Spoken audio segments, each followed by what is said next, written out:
Welcome back to Andersen Acres. We're in the kitchen again tonight, and today we are going to be making a poppy seed cake. This is really an excellent cake, really easy to make, and it goes great with a lemon buttercream icing. So I will show you how to make a lemon buttercream icing as well. Actually, I'll link to that video because I believe I already posted it. We'll double check, but I'm pretty sure I already posted that one. So let's get started making our poppy seed cake. What you're going to need is first you'll need 1¼ cup of milk. You can use 2%, you can use whole milk. I wouldn't use 1%. If you have to use water, you could, but milk makes a much richer cake. So use milk if you can. Water if you have no other option. So 1¼ cups of milk. To that, you're going to want to sprinkle in about 1/4 cup of poppy seed. Okay? Sprinkle that on the top. Just let that sit for about 30 seconds. Then I'm going to step on a kitten. Mitch, move your bum. Yeah, move your kitten bum. Under my feet. So let that sit just like that for 30 seconds and then come in with a spoon and just give it a mix. Okay? Oops. Gently. I'm splashing milk everywhere. There's a kitten crawling up my leg. Fantastic. So maybe don't splash milk everywhere, but do give it a little bit of a mix. Now we need to let that sit and do absolutely nothing to it for about ½ an hour. Really leave it alone. You want these seeds to kind of get softer so they're not quite so crunch in your cake. So just let that sit. We're going to let these poppy seeds soften for about 30 minutes. Then we'll be back. All right, our poppy seed mixture has been soaking. So now we're going to sit it aside for a minute just to get it out of our way. What you want to get is 2 8 or 9 inch round or square pans. Whatever you prefer, really whatever you have. But you need 2 of them for this amount of cake batter. So you want to grease them so your cake doesn't stick. Now I'm just using a canola oil cooking spray. You can use cake goop, you can use the butter flour method, whatever method you normally use to make sure your cakes don't stick. So do them both. There we go. And now we're going to start adding ingredients into our mixer. Now I am using the Bosch Compact Kitchen Machine.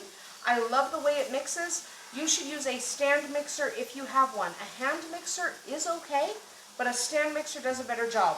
You can also do it by hand with a whisk, but I really do recommend the stand mixer. It just is going to make your life a little bit easier. So I'll put a link to the Bosch Compact Kitchen Machine in the video description. Otherwise, just use whatever one you have. Okay, first up, you want 3/4 cup of butter. It should be softened. This isn't going to work real well if it's a really hard frozen butter. You do want it softened significantly so that it whips up pretty well here. So we're going to drop our beater in. There we go. Turn it on gently. And a little more. And more. And one more.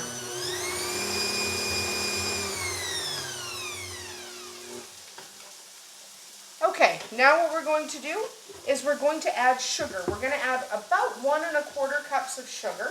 Just dump it in there. You don't have to be particularly careful or whatever. Just dump it in there. And whir that together with the butter.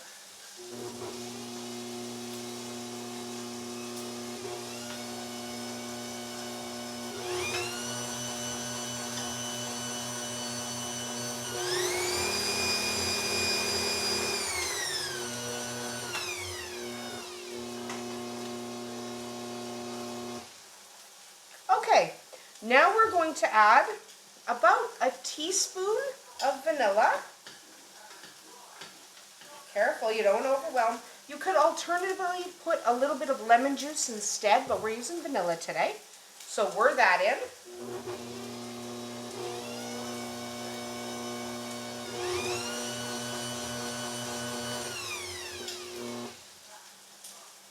Three eggs, either eggs your chicken laid or from the store. Depends if your chickens are being buttheads and not laying eggs this week. Here we go.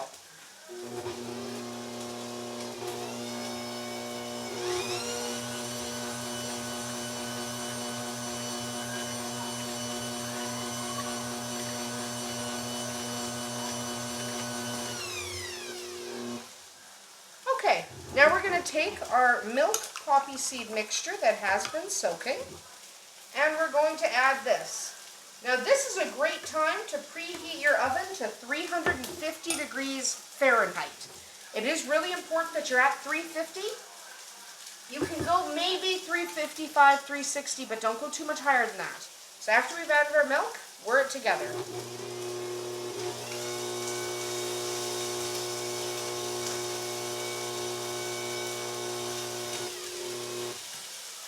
Now for our dry ingredients. We are going to add 3 teaspoons of baking powder, not baking soda, baking powder. Whir that in.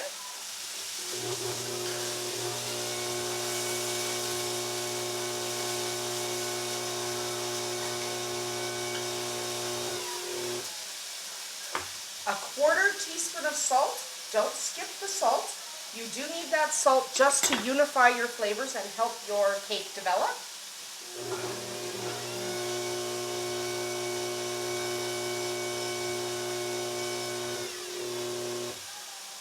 Now we're going to lift this up just so we can have more room to pour our flour, because now we want 2.5 cups of flour, and it's easier to pour if you lift your beater. There we go. So now we're going to drop this again, and slowly, so you don't get flour everywhere.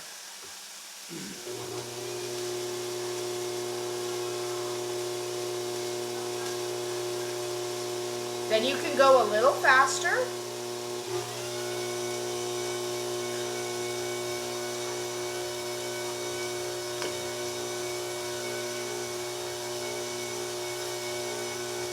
And faster still.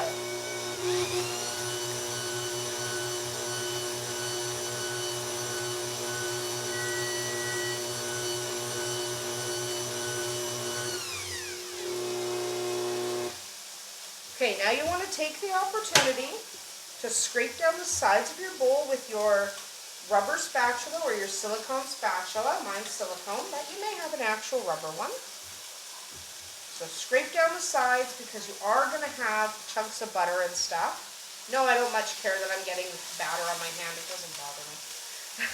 So scrape those sides really, really well because you're going to have, you can see there's bits of butter and stuff that are not fully incorporated. So scrape your sides. Okay, now you scrape your scraper off on the beater. Drop it down. Whir again.